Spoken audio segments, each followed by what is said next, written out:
Hey, it's Ashley from Westcott, and today I'm going over some quick tips for using the sun as a backlight for your subject.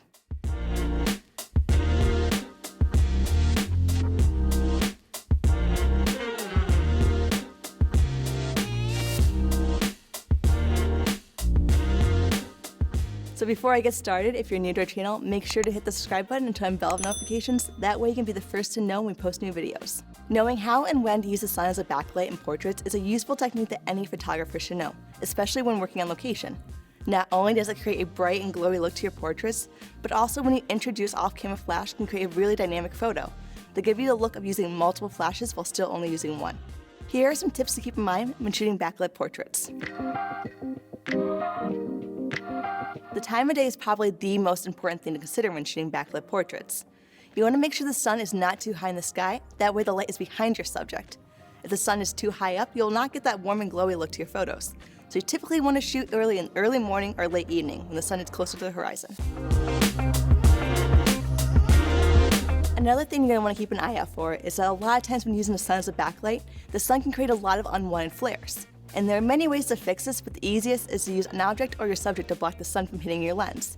In this situation, I was in a wooded area, so I simply just made sure that one of the trees was blocking the direct sun. Using a lens hood can also help reduce lens flare, and it can be especially useful in situations where there are no other options to block the light. Finally, when backlighting your subject, it's important to add some additional light. That way your subject's face is not in shadow. When doing natural light photos, you often have to choose between lighting your subject properly or having a good exposure on your background.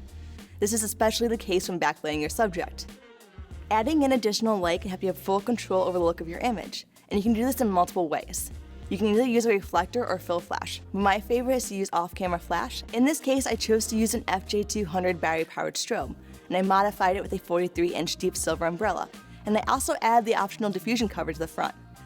This helps me achieve a super soft lighting look on my subject while still keeping my gear lightweight and portable. When adding in off-camera flash, I always like to start by getting a good ambient exposure of the scene, making sure not to add in any flash yet. This will help me get a properly exposed background. Once I get my settings for a good ambient or background exposure, I add light in from my strobe. I adjust the power of the strobe until I get a good exposure on my subject's face.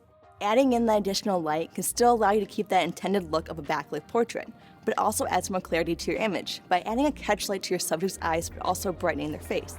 In the end, you'll have a much more dynamic image with a lot of depth and dimension to your photo. So those are just some of my favorite quick tips for shooting backlight portraits. Let me know in the comments below what are some of yours. And as always, thanks for watching.